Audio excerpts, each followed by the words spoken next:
What is up, everybody? Welcome back to another video. And in today's video, we are talking about Clay Mathews III and whether or not the Detroit Lions should go sign him.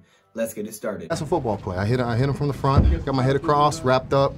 I've never heard of anybody tackling somebody without any hands. Welcome in, everybody, to another video. Glad you guys are here. And yes, we're talking about the former Green Bay Packer and former LA Ram, Clay Mathews III, and should the Detroit Lions go sign Clay Mathews? Now, there has been a lot of talk about Clay Mathews recently for the Detroit Lions. I don't know why. I've seen tons of articles. I've seen it all over Twitter, and I'm like, you know what? Why don't I get my input on this while it's hot? While it's cooking, let me talk about Clay Mathews. So that's what I'm doing in today's video. I watched multiple games from Clay Mathews from last season, and yeah, here are my takeaways, man. Here's what I like and what I don't like about Clay Mathews. Now, I always like to look at the most recent stuff. Like, sure, I could go look at Clay Mathews highlights. That ain't gonna help me at all. So I gotta watch full games, and I'm not going to go look at him from 2013 because that's not going to help me. I need to look at him from the most recent, right? What am I getting in Clay Mathews? At least what am I probably going to get in this player if I go sign him? Because the thing with Clay Mathews is he is not the youngest pass rusher or really youngest free agent that's still available. He is actually 34 years old. So yeah, he's one of the older linebackers or edge defenders that you could possibly sign right now. I know that concerns a lot of people, and some people probably have some bias against him because he played for the Packers for so long, which I'm going to put that all aside because if he can help us at the end of the day, I don't care if you're a Green Bay Packer, Chicago Bear, Minnesota Viking. You're not a free agent. If you can come here, help us out, I'll take it. So let's talk about Clay Mathews. Now, Clay Mathews is 6'3", 255 pounds. Let's start with that first. 6'3", 255 pounds. Okay, so I would say for his position to play the edge defender, maybe a little bit shorter than the usual 6'3". I mean, we got a lot of pretty tall guys, but 6'3" should be fine. You don't have to be super gigantic to play the edge defender position. And then 255 pounds, I would say that's just like borderline the way that he needs to be. You know, Matt Patricia likes those thicker linebackers, so 255 is good. If he's like 240, 230, all of a sudden I'm concerned. 255, I feel like he's borderline fine there, so I think he's okay with the size, so I'm all right with that. You know, I got no problems there. Now, let's look at the takeaways that I took away from on the field, man, or also some stats, stuff like that. We'll start with the strengths and then move over to the weaknesses. So the first strength that I saw comes in pass rushing, and that is his technique. Now, we've talked about Everson Griffin. We've talked about Jadeveon Clowney. We've talked about Marcus Golden.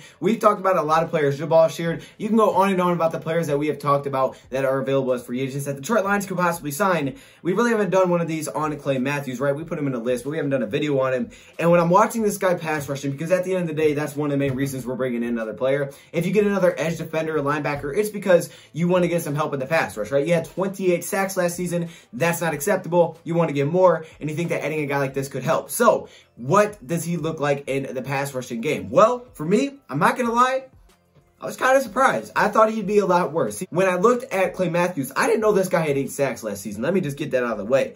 But I went back and watched Clay Mathews. Let me just say, man, I was pretty impressed by his ability to get to the quarterback, but he doesn't do it in the crazy athletic way. He's not a very powerful edge rusher, right? He's 6'3", 255. That's not huge for, you know, a guy that's trying to go against offensive linemen, right? He's well undersized. So he doesn't win the power battle, but he has that great technique, just like a guy like Everson Griffin, right? The veteran Everson Griffin, 32 years old, man. May not be the same player he used to be, but he has that technique down, and he's able to get to the quarterback using multiple different moves, a variety of different pass rushing moves, and that's exactly what I see from Clay Mathews, man. Never gives up on the play. He loves the club move, loves the swim move. I love it, man. Clay Mathews mixing in a lot of different things, and this dude's 34 years old, so he's been in the league for a while. He's been in the league for a long time, actually. He knows what to expect. He knows how offensive linemen are lining up, and I'm sure he kind of knows what to look for when pass rushing, and he seems very effective at making the right move. Now, moving over to his weaknesses real quick, he doesn't have that crazy power. Like I said, he's not the biggest guy, so he's not going to out-muscle an offensive lineman, and he's also not the fastest. Like, sometimes, you know, you look at some guys, you're like, well, that dude's just super quick.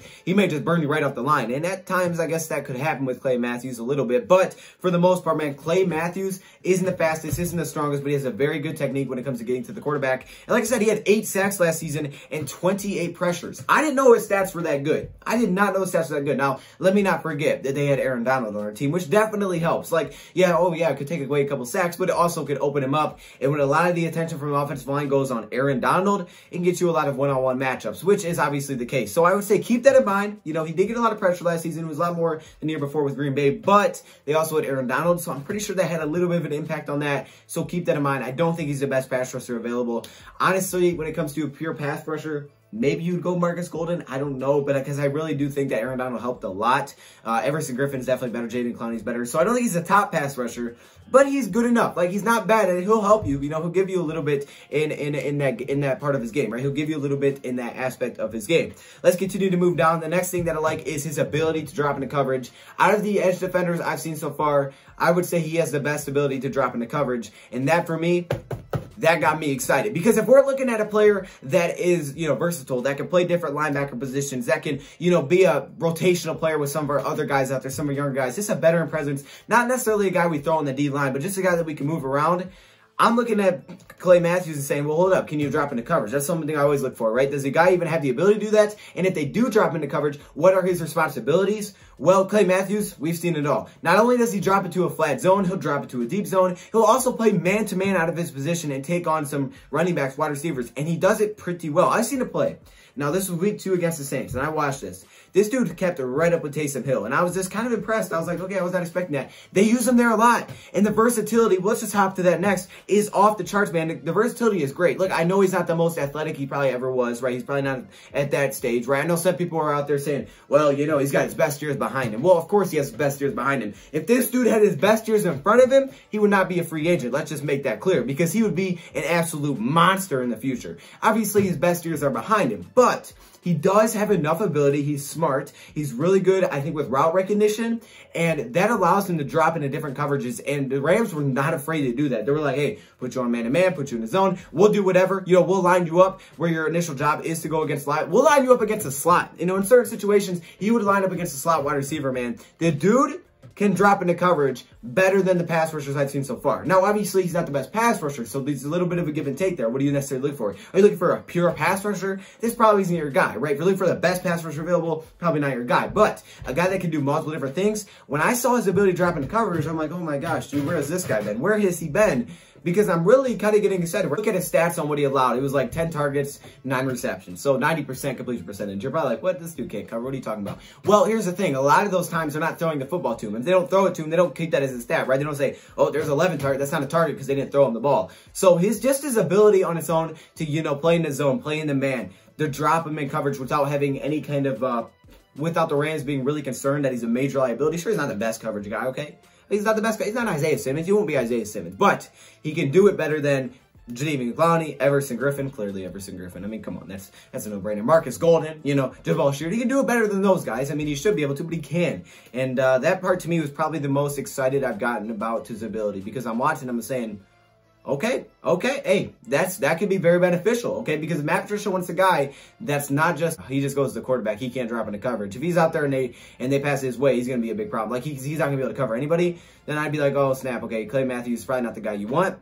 But in this case, Clay Mathews can cover. So if that's what Matt Patricia wants, a guy that can do both, I think Mathews might be your guy. Now let's keep moving down. The next thing that I like is his versatility, right? I've talked about that as well. You know, he can move around the field. So that's another great thing. I feel like he's good in run support. And what do I mean by that? Well, there is one major con, which I'll get to about his run support. But what I do like about his run support, and not necessarily that he's the best tackler or the hardest hitter, well, what I like about Clay Mathews, he's very intelligent. You could tell this guy's a veteran, right? You could tell some guys are older and younger. You could tell how they play on the field. And he's a very smart player. If you're playing a team that's going to run an option, right? It's going to run a read option with a quarterback and a running back, and he's out there on his own, he's going to make the right decision most of the time, right? He's really cautious about the run. If it's a running quarterback, he won't necessarily just run for the quarterback and let the quarterback get loose. A lot of times he'll kind of come slower with it, kind of set the edge a little bit. I'm sure that's kind of his responsibility, but he does it well, right? He doesn't make too many of those major mistakes. Now, at times, you know, you see him take the wrong gap, right? Maybe he'll go for a pass rush and it'll be a run, they'll hit the hole, and it's like, bang, he's gone.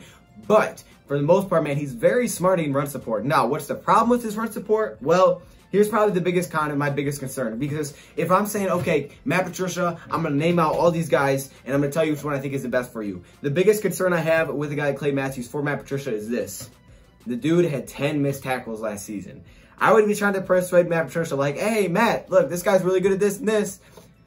Hey, he does tackles well, and I move on to that topic really quickly because I don't want to talk about that, because I know Matt Patricia is all about fundamentals. And while I don't think he's a bad tackler, 10 missed tackles is going to stick out to Matt Patricia, man. He's going to be like, wait, what did you just say? Like 10? Are you serious? Hold up. No. I got to hear that again. Yes, He's had some troubles with missed tackles, and I feel like this is the biggest thing about Clay Mathews that concerns me, that maybe the reason that Matt Patricia wouldn't want to go this route, or Bob Quinn wouldn't go this route, because Matt Patricia, I mean, he's like, you know, all about fundamentals, back to the basics, right? We got to be able to tackle. He's all about technique and form and tackling, form tackling. He's all about all of that.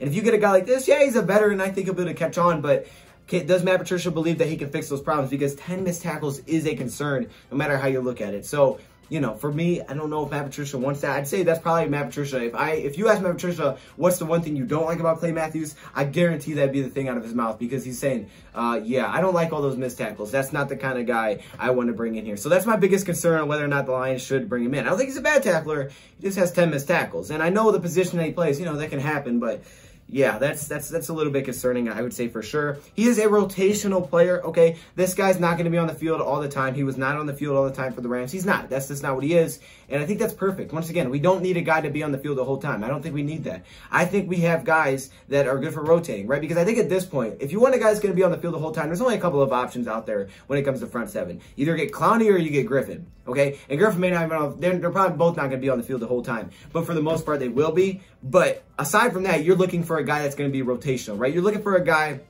If you bring in Clay Mathews, you can rotate with Austin Bryant, with Christian Jones, with all these edge players, with Jamie Collins. You can rotate with these guys in and out, right? You can rotate with Julian Okwara, but you're not going to be the guy that's on the field the whole time, and that's okay. We don't need that. And because of that, he's going to be cheaper, right? He's a short-term deal. He's going to be a cheap deal for the Detroit Lions. I can pretty much imagine this won't be a very expensive contract if we did bring in Clay Mathews. So that's really important. Again, to the thing like, oh yeah, his best years are behind him. Yes, of course, his best years are behind him, but that's okay. We don't need the best years to be in front of him, okay? He's only going to be a one-year type of deal, maybe two at the max, most likely a one-year deal. We just need him for a short period of time to help us out this season with some of these young guys, so we just don't know what we're going to get. That's why we're signing a front seven player. We're not signing one because we need help for the future. We're signing one because we need one for this season, because we don't necessarily know what we have because of injuries and new players and things like that. So because of that, we don't need a guy that's going to be good 3 years from now. We need him to just do your job at a pretty good level, at a pretty effective level this season, at a pretty efficient rate.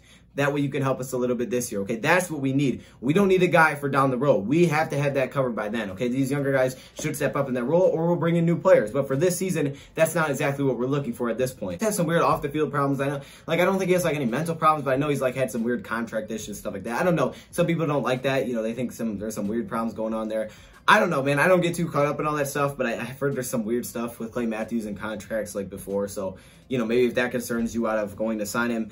He has, you know, missed a couple of games. I would say, though, he's been relatively healthy. He has never played a season he has never played less than 12 games in a season. All right. So, you know, I think that should tell you something, right? So I think that's pretty impressive. Like, he'll miss a couple games. You know, he's not going to be healthy every game. There's a pretty good chance he'll play in about 13 games. So, you know, that's not bad. You know, you're going to miss a few. That's okay. As long as you're not playing in 3 games, I'm okay with that. So for me personally, man, I'm looking at Clay Mathews saying, I would have no problem bringing him in. Like, I get it. I didn't like you when you were in Green Bay, but you're no longer there, man. It's like Ohio State, right? If you're an Ohio State player, okay, I can bring up Notre Dame too, because I know my guy Hungry Panda will love that. I'm a Michigan fan. And if the Detroit Lions are looking to draft and there's like all these Ohio State players, I don't really rock with the Ohio State players because I'm not an Ohio State fan. However, once they say Jeffrey Okudah, all of a sudden, hey, Jeffrey Okudah, my guy. Look, I don't like Ohio State, but I like you now. So all of a sudden, that just goes away. You know what? That's cool. Hey, I can rock with you. I'll go back and watch your Ohio State highlights, and I'll be proud. I'll be like, yes, that's our guy out of the Ohio State, man. That's our Buckeye right there. But if he's not a Detroit Lion, I'll say, oh, gosh, okay, I don't really rock with this guy too much.